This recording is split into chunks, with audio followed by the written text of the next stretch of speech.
pharmaciens dans la région. Les secteurs des urgences et de la dialyse rénale en seraient grandement impactés.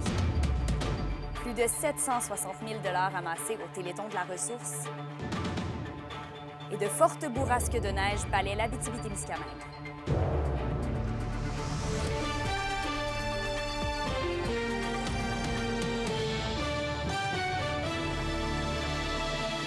Bon lundi soir, heureuse de vous retrouver pour ce TVA 18h. On commence tout de suite en santé. Il y a un manque important de pharmaciens dans les hôpitaux de l'Abitibi-Témiscamingue.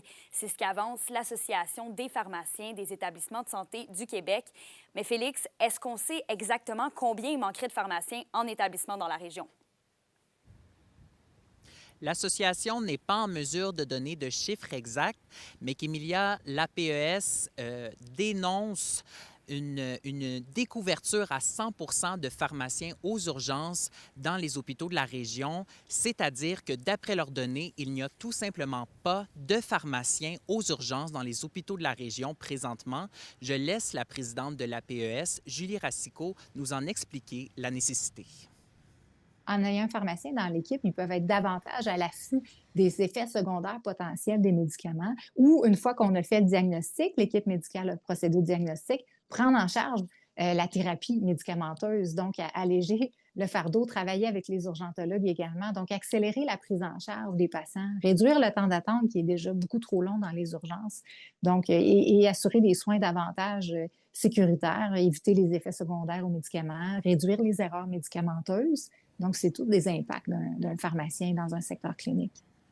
Et Félix, l'organisation dénonce aussi une situation similaire dans les services de dialyse rénale. Oui, même scénario de ce côté, donc 100 de découverture de pharmaciens dans le secteur de la dialyse rénale. Donc, c'est des patients qui se rendent à l'hôpital 2 à 3 fois par semaine pour avoir une filtration assistée de leur sang. Et l'organisation estime que la présence d'un pharmacien pour ses usagers qu'elle considère comme vulnérables, c'est nécessaire.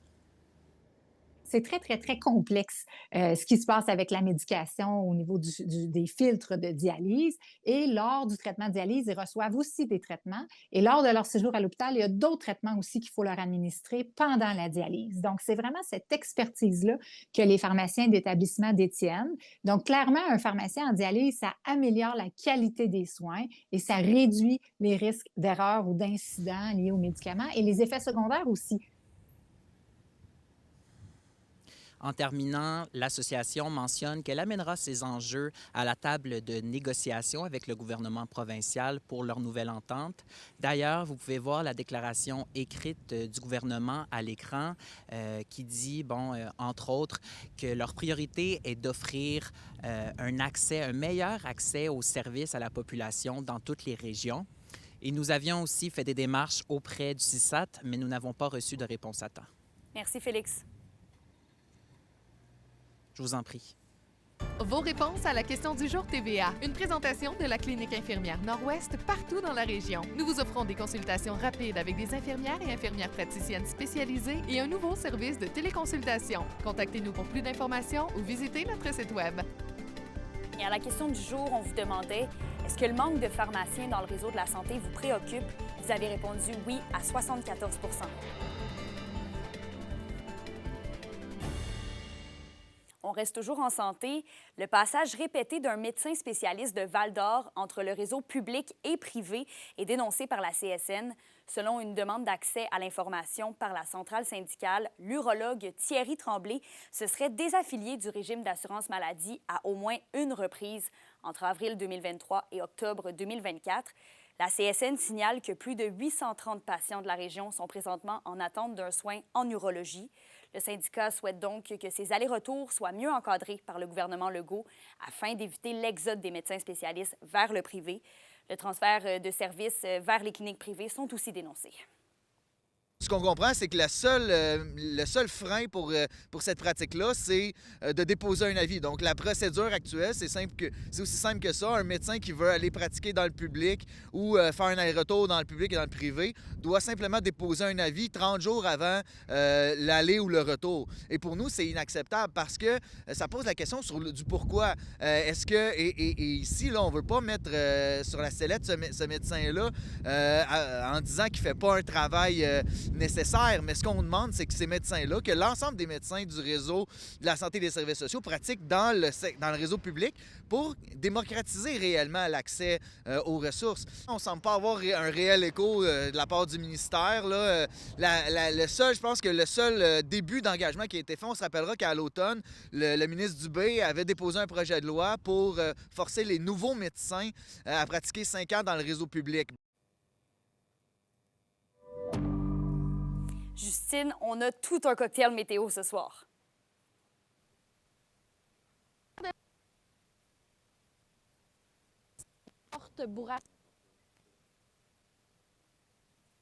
Soirée. Si vous avez à prendre les routes ce soir, soyez extrêmement prudents parce que la visibilité pourrait être réduite. Un peu. Oui, désolée pour les soucis techniques. Là, Justine nous expliquait qu'il y a plusieurs accidents sur la route, donc soyez prévenants dans vos déplacements. D'ailleurs, en parlant de vigilance des automobilistes, la Fédération des transporteurs par autobus donne un nouvel élan à la campagne de sensibilisation Motuvu. Elle vise à dénoncer les comportements dangereux des conducteurs à l'approche d'autobus scolaires. Bon, le décès tragique du jeune Nathan Macamo d'Amos en août dernier témoigne de l'importance d'une telle démarche.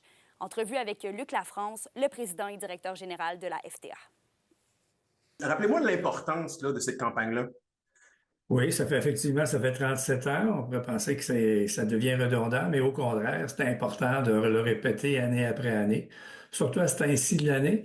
Souvent, à la rentrée scolaire, les centres de services font quelques activités de prévention en sécurité, en transport scolaire ou pourtour des écoles. Mais rendu à ce temps-ci de l'année, on a pris l'habitude de voir les autobus scolaires circuler dans nos rues. Alors, on trouve important de faire un rappel sur la sécurité et toute l'attention et la vigilance qu'il faut accorder lorsqu'on voit un autobus scolaire. Et là, c'est la 37e édition. Qu'est-ce que la campagne a de différent cette année? Cette année, un peu comme les dernières années, elle se décline sur 2 semaines. Une première semaine qui est plus axée sur où on interpelle davantage les parents, les automobilistes, justement, à être plus vigilants à l'approche d'un autobus scolaire, respecter les feux de signalement. Et la deuxième semaine est plus axée sur les conducteurs d'autobus scolaires. Et est-ce que vous sentez que le message commence à percoler dans l'esprit des gens? Est-ce que vous sentez que ça fait encore une fois une différence pour la sécurité des jeunes? On pourrait tenter de dire oui, parce que notre bilan en termes de sécurité, en termes d'accidents ou en termes de blessés d'enfants à bord d'un autobus scolaire est en constante diminution. Malheureusement, on a eu un décès en début d'année scolaire où un enfant traversait la rue, l'automobiliste n'a pas respecté le fil clignotant pour... Bon, il peut y avoir différentes raisons, là, mais malheureusement, l'enfant a été frappé et est décédé. Donc, ça vient justifier qu'on doit continuer à marteler le même message, de dire aux automobilistes, bien, faites attention, lorsque des autobus scolaires circulent, ils vont embarquer ou débarquer des élèves sur le bord de la route, que ce soit dans les quartiers résidentiels, que ce soit proche d'une école, que ce soit, et surtout sur les routes numérotées, ça devient très important. Des consultations publiques sont en cours concernant les plans d'aménagement des forêts publiques. Elles ont lieu dès aujourd'hui jusqu'au 12 mars. L'objectif, c'est de présenter les plans d'aménagement pour permettre aux citoyens d'émettre leurs commentaires. Ce sont des plans qui présentent des secteurs où pourraient être réalisés des travaux comme la récolte du bois, le reboisement ou encore la construction ou même l'amélioration de chemins multi-usages. Les spécialistes du ministère vont aussi tenir une séance d'information virtuelle le 28 février au soir. L'indice boursier minier au TVA Nouvelle 18h est une présentation de GFM Groupe Financier. Dirigeants d'entreprises et particuliers, fiez-vous aux experts de GFM pour vos placements, assurances de personnes et assurances collectives. Car pour vous, ils vont au-delà de la finance. Le chanteur de Val-d'Or, Loïc Trépanier, a pu conserver sa place hier soir à Star Academy. On en discute tout de suite après la pause.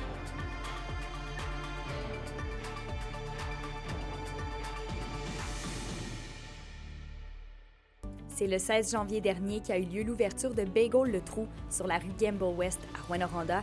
Cette nouvelle offre de bagels de type montréalais frais du jour et d'une variété de sandwichs a nécessité des investissements de près de 200 000 $ et a permis la création d'une dizaine de nouveaux emplois.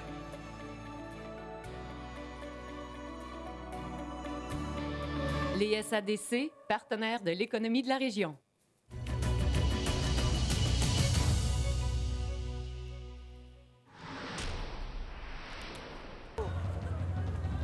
Yeah! 778 $! Woo! Yeah! Bravo! L'Abitibi-Témiscamingue a été une fois de plus très généreuse hier lors du Téléthon de la ressource pour personnes handicapées. Et Justine, on l'a vu, là, même qu'un montant record de dons a été amassé. Ah oui. On a pu l'entendre, c'est 760 178 $ qui a été amassé pour cette 28e édition du Téléthon de la ressource pour personnes handicapées en Abitibi-Témiscamingue. Alors, on a largement dépassé l'objectif de 500 000 $ qui avait été établi et c'est même 73 000 $ de plus qui a été amassé cette année comparé à l'année dernière. Cet argent-là va servir à offrir plus de services pour les personnes handicapées de la région, aussi leur offrir des équipements, mais surtout leur offrir des loisirs parce que ça aussi, c'est important. Alors, je tiens à féliciter toute l'équipe de la ressource et à remercier aussi les gens qui ont fait des dons à la maison parce que vous voyez, vos petits dollars là, peuvent faire vraiment une grosse différence. Et directement après le dévoilement du dernier chiffrier hier soir, je suis allée voir le directeur général de la ressource, Rémi Mailloux, et il était rempli de gratitude. Je me sens heureux, soulagé parce que je sais que les demandes y arrivent au bureau là, à plein. On va répondre au maximum de demandes, mais il y a tellement de besoins. Là, mais c'est un beau défi, par exemple. Avec un montant de même, là, c'est vraiment un beau défi. J'ose croire que le travail que l'équipe fait à la ressource au quotidien a un impact dans la vie des personnes handicapées. Parce que je pense pas qu'ils donnent de l'argent pour mes beaux vieux, là. Ils donnent de l'argent parce qu'ils voient concrètement ce que l'argent fait dans la vie des personnes handicapées. Le président de cette 28e édition du Téléthon de la ressource était Jean-François Moreau et la collecte du président s'est élevée à 200 535 $. C'est vraiment remarquable. Et pour Jean-François Moreau, c'était une grande fierté d'avoir accompli cette présidence de l'événement. Bien, en fait, c'est un privilège. Comme je disais en entrée de jeu, j'ai été choisi par Rémi d'avoir l'opportunité de faire ça avec lui et son équipe. Ça faisait partie des choses à cocher sur ma liste à faire. C'est une super belle expérience. C'est vraiment de faire la différence pour eux, puis la reconnaissance qu'on a dans le milieu des affaires. On a un réseau de contacts, on a des amis, des gens qui sont prêts à nous supporter, puis c'est une bonne cause. Fait il y a un paquet de gens autour de nous qui en bénéficient. Je pense qu'on ne réalise pas l'ampleur de ce qu'accomplit la ressource. Fait que ça a été super content. Le public a choisi de sauver Loïc Trépanier!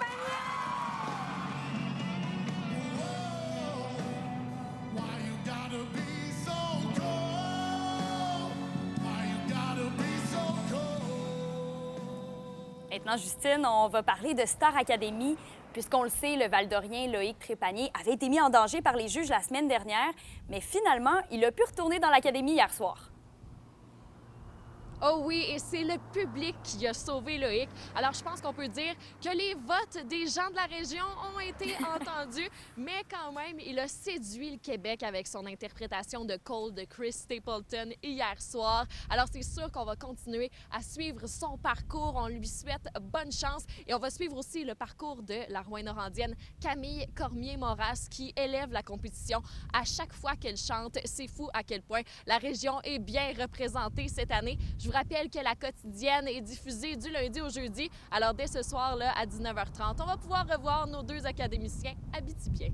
Et je termine avec la finale locale de Cégep en spectacle qui a eu lieu samedi soir au Petit Théâtre du Vieux-Noranda. C'est du campus d'Amos, Léane Cloutier, qui a remporté la première place pour la maturité de ses textes, mais aussi la justesse de son exécution. La finale régionale aura lieu, la finale régionale Centre-Ouest aura lieu en mars prochain au Collège Montmorency de Laval, et c'est Léane qui va aller représenter le Cégep de l'Abitibi-Témiscamingue. Et je vous rappelle que le Cégep de l'Abitibi se prépare pour accueillir la finale nationale à Val-d'Or en 2026. Alors, on va suivre ça de près dans les prochains mois pour la finale régionale, mais pour la finale nationale en région, là, on va attendre à l'année prochaine, mais ça s'en vient. Oui, Justine, on félicite aussi tous les participants qui sont montés sur scène.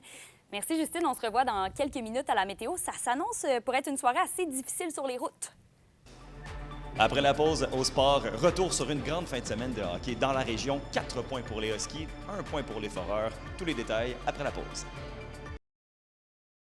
Les sports vous sont présentés par Thibaut Géant, votre concessionnaire de confiance à Rouyn-Noranda, là où qualité et choix se rencontrent. C'était un gros week-end de hockey dans la région alors que les deux équipes régionales de la LHJMQ jouaient à domicile. Alexandre Cabana nous résume comment ça s'est passé des deux côtés de la route 117. Verdon remet devant le tir bloqué par Mercer. Le tir à nouveau, elle est libre. Et le but! Et finalement, Rémi Gélina qui marque.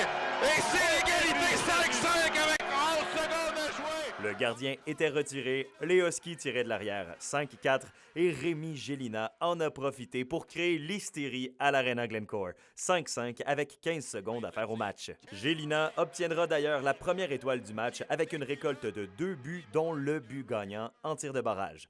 La recrue de 19 ans des Huskies en est à 16 buts en 14 matchs. Je suis content de ce que je fais, puis il faut juste que je continue à ce pace-là. Je pense que j'essaie encore d'améliorer des affaires, puis il faudrait améliorer notre jeu défensivement, je pense.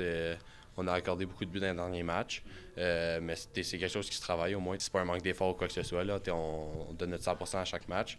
Fait que je pense que défensivement, il faut essayer de plus se regrouper puis travailler là-dessus pour les playoffs. Là.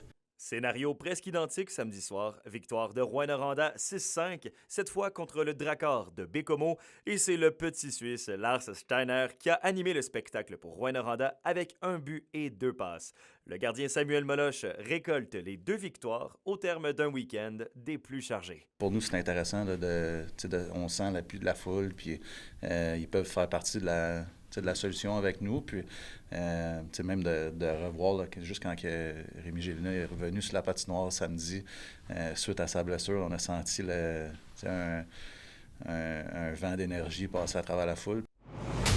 Et grosse fin de semaine de hockey à Val-d'Or, alors que la troupe de Maxime Desruisseaux recevait 2 fois le Drakkar de Bécomo. Une première soirée à oublier cependant vendredi soir, alors que le Drakkar a écrasé les Foreurs 10-5. Un match difficile où rien ne fonctionnait défensivement pour le Vert et Or.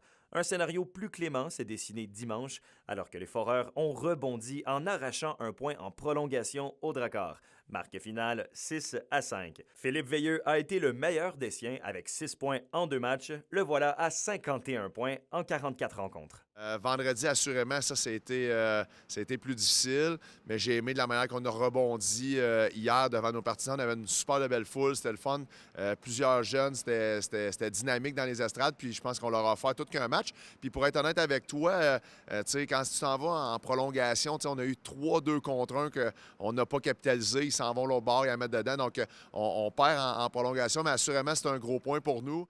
C'est donc une semaine de pratique et de repos à la maison qui attend nos 2 équipes. Les Maritimes s'en viennent le week-end prochain. Les Sea Dogs et les Highlanders seront de passage à Rouyn-Noranda et Val-d'Or le week-end prochain.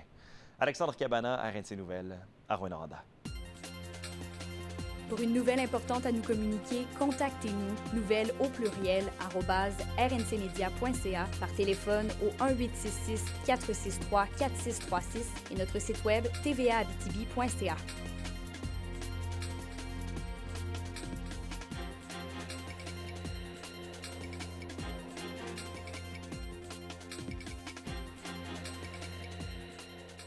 La météo. Une présentation de Nicole Auto de la Sarre, la capitale du pick-up. Vous y trouverez toujours le meilleur choix, toujours le meilleur prix. À la météo, Justine, après la tempête d'aujourd'hui, à quoi on peut s'attendre pour le reste de la soirée? Eh bien, Kimélia, disons que c'est la soirée parfaite pour rester à l'intérieur, je crois. Là, il y a plusieurs bourrasques de vent qui vont continuer à frapper jusqu'à tard ce soir. On a quand même des rafales de vent jusqu'à 50 km/h toute la soirée et même de la poudrerie par endroits. Et ça va être assez froid aussi parce qu'on va avoir un moins 22 qui va aller jusqu'à un ressenti de moins 33 au courant de la nuit. Demain, on fait encore attention un petit peu parce que la chaussée devrait être enneigée et sur tout le territoire, on va avoir une alternance de soleil et de nuages avec encore une fois peut-être un petit peu de neige. On a un petit 40 de probabilité d'averse et on aura un moins 16 au courant de la journée, mais le matin, ça va être très froid avec un ressenti de moins 33 et un ressenti de moins 24 en après-midi. On fait attention, on s'habille comme il faut parce qu'il y a quand même un risque d'engelure. Mercredi, on aura de la neige avec un moins 14 pour l'Abitibi et un moins 12 pour le Témiscamingue. Alors ce soir, on évite les routes et si on n'a pas le choix, on y va avec prudence parce que c'est vraiment venteux et demain matin, on se prévoit un petit 15 minutes d'avance là, pour être sûr de ne pas trop se faire prendre par la chaussée enneigée. Oui, excellente idée. Merci, Justine. D'ailleurs, en raison des fortes rafales et des accumulations, la patinoire bleu-blanc-rouge de Val-d'Or sera fermée pour ce soir. On se retrouve demain pour un autre bulletin d'information régionale. Passez une belle soirée.